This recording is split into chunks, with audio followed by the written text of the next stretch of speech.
umaasa na lamang sa tulong ng makina para madugtungan ang buhay.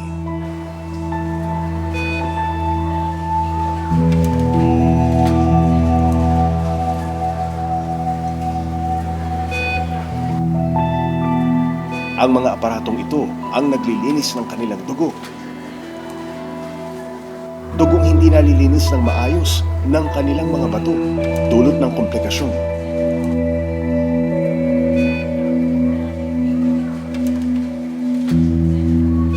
At karamihan sa kanila, naniniwala na kaya silang mantong dito ay dahil na rin sa kanilang mga kinakain.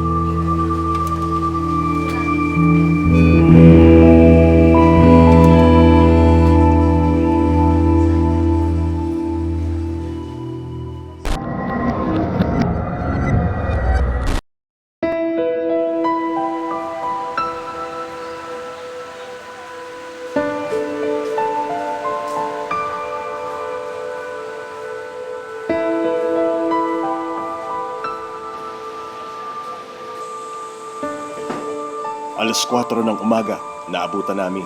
Nag-uumagahan si Ronnie at Ana sa waiting area ng Outpatient Department ng National Kidney and Transplant Institute o NKTI.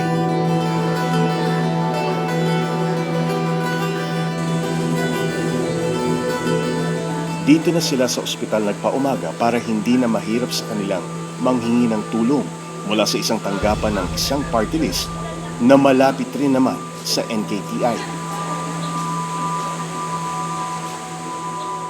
Habang humahaba at kumakapal na ang mga pasyente sa Outpatient Department o OPD ng NKTI,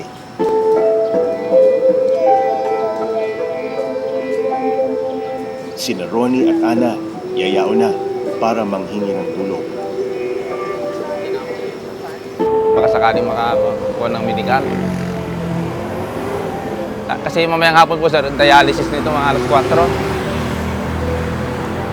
May 6 na taon nang nagdadialysis si Ana, 39 na taong gulang. Hiwalay sa asawa si Ana at ang kinakasama namang si Ronnie, walang permanenteng ikinabubuhay. Ang inaasahan lang nilang makukuhang tulong sa lakad na ito ngayong araw, 5,000 piso. Pang ilang araw na dialysis yun? Bali po ang isang session dyan sir, 3-5. Hindi kulang sa 2 araw. Kulang po kasi may injection pa siya na ako, 1,4. Halos eksakto po yun sa isang salang. Pagkalagyan na lang po kalamansi yan. Sa kutsara. Malayo-layo pang lakaran kaya bumili muna ng baon sina Ana.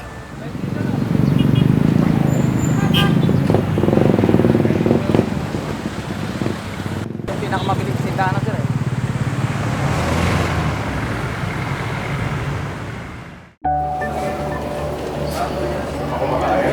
Hindi pa po. Habang nasa dialysis center si Ana, ang 24 anyos naman na si Dayan, nakaschedule magpa-laboratory exam.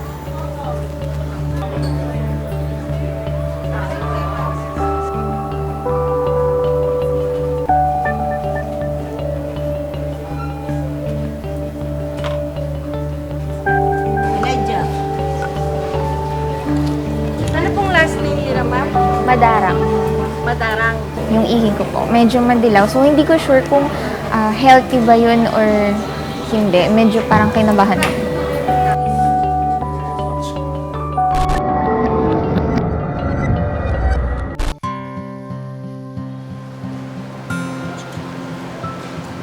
Karaniwan, nagmamadali sa pagpasok sa trabaho si Dayan at hindi na nakakakain ng agahan sa kanilang bahay. Mula Cavite, ilang oras din ang kanyang ginugugol halos araw-araw dahil sa napakabigat na trapiko. Kung hindi pack meal, instant noodles ang madalas ng baunin at kainin pagdating sa trabaho. Tama na. Kumakaligtaan ko na. Mahilig ka raw sa maalat? Tama ba? Yes po. Oo. As in, kapag kumakain ako, lalo kapag yung kulang sa lasa, Oo. yun, mahilig ako mag-side ng patis, toyo, Naku, na may patis. kalamansi. Oo. May sausawan. Malasa ka kumain, sabi nila di ba? Sa ilang ulat naman.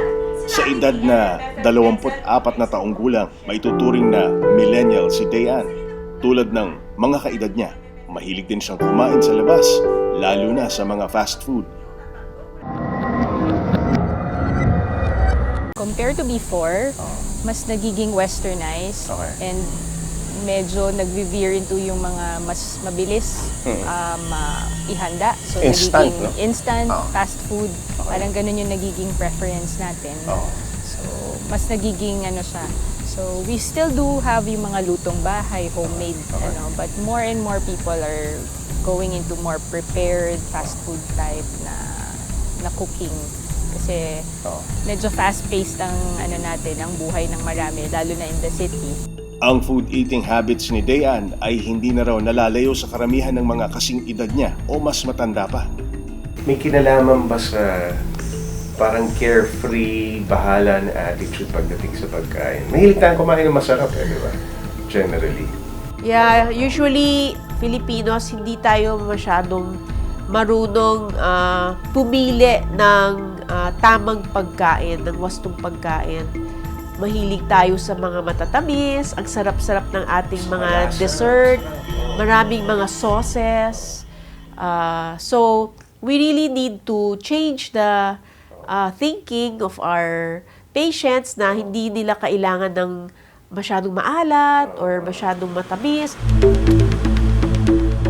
Ayon pa kay Dr. Zuniga, dahil sa pagsikat ng fast food culture, tumaas daw ang pagkonsumo ng Pinoy sa carbohydrates, fats at protein. Kung pagbabatayan ng sinagawang pag-aaral ng Food and Nutrition Research Institute ng Department of Science and Technology, National Nutrition Survey noong taong 2013, ang pagiging overweight kapag napabayaan ay maaaring mauwi sa heart disease, hypertension at diabetes. Kapag hindi naagapan ang sakit sa puso o ang diabetes, karaniwan tinatamaan na rin ang iba pang organ ng isang tao. Ayon pa kay Dr. Zuniga, malaki ang kaugnayan ng pagkain ng maalat sa pagiging overweight. Karaniwan kasing taglay ito ng mga processed o instant na pagkain. Ang sobrang alat na timpla ng mga lutuing bahay, masama rin. Unfortunately, sa Pinoy, parang ang connotation ng malasa is maalat. So, maraming ibang flavors, di ba? There are spicy, you use different spices, yung ganon. Pero hindi, foreign pa yun sa mga common na panlasa. Alat yung hinahanap mo para sabihin mo siyang masarap.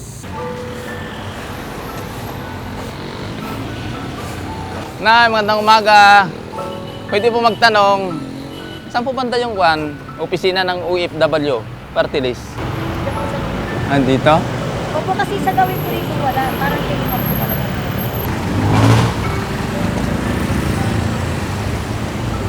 Doon tayo, may rampa. Sa 5th floor daw po. Salamat.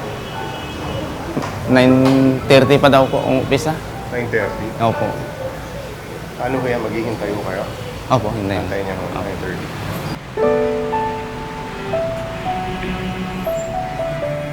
Habang naghihintay na makahingi ng tulong sina Ana at Ronnie, minasahe na ni Ronnie ang mga binti ni Ana. Hindi ko tayo ang sakit.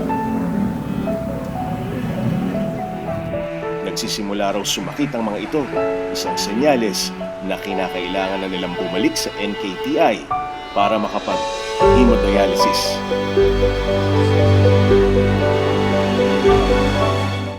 Normal na ito para kina Ronnie at Ana.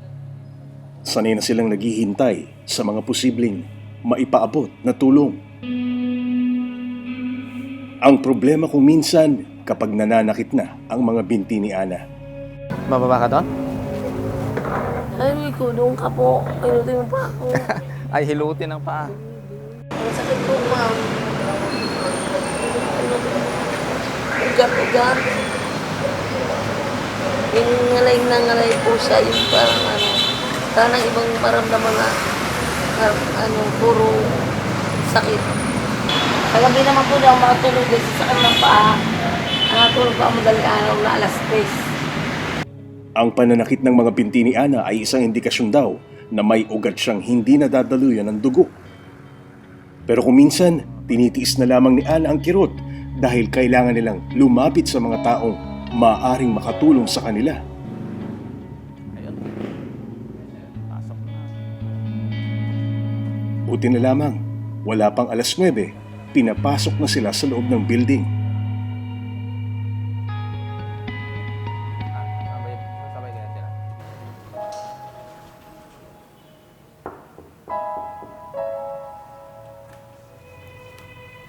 Magandang umaga, sir. Hinarap sila ng isa sa mga tauhan ng ACTS OFW Party List. Aabutin daw ng may isang linggo ang pagproseso ng inaasam na guarantee letter para kay Ana. Sir, magkano posibilidad na makuha nila? 3,000. 3. Magkano yung dialysis? 3,000, 3,500 yun. O, sir, mag-aabono pa sila. Ganun 3,500. talaga. Marami rito ganyan. Hindi pare-parehong halaga na nakukuha nila. Minsa'y umaabot ng 10,000, minsan naman 3,000 pesos lang. Pero sa puntong ito, ang lahat ng makukuha nilang tulong ay mahalaga. Si Ana, hindi na matagalan ang pananakit ng binti. Kailangan na nilang bumalik sa ospital.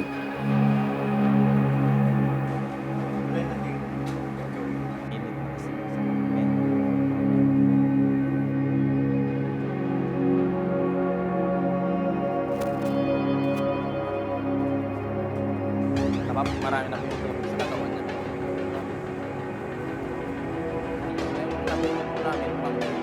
Ang mahinang katawan ni Ana ang dahilan kung bakit hindi ito nakasasama madalas tuwing mga ngalap ng tulong si Ronnie.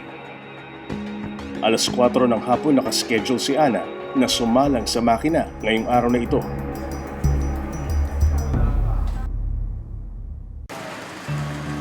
Habang naghihintay si Ana, si Dayan naman bumili na lang ng fast food para mabilis makakain sa pananghalian papunta sa isa pa niyang trabaho. Ganito na ang nakasanayan niyang eating habits. Mga madaling kainin para makasabay sa demands ng kanyang trabaho.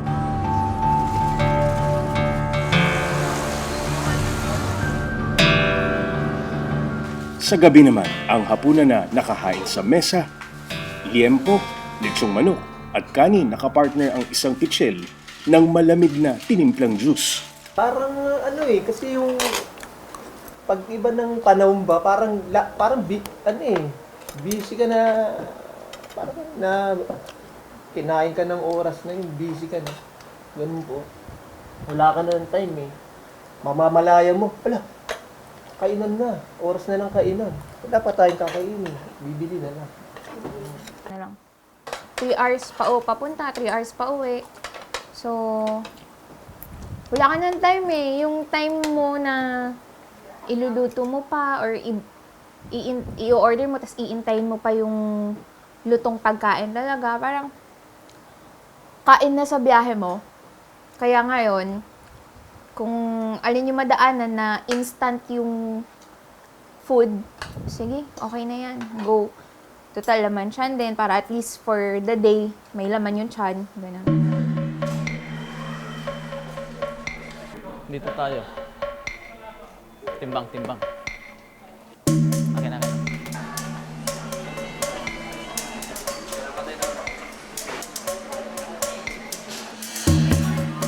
Sa loob ng isang linggo, may 3 beses sumasailalim sa hemodialysis si Ana dahil nasira na ang kanyang bato.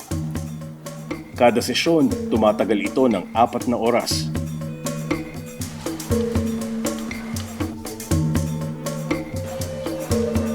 Nalaman na lamang ni Ana na bumigay ang kanyang kidney noong namatay ang kanyang pangatlong anak sana sa kanyang sinapupunan.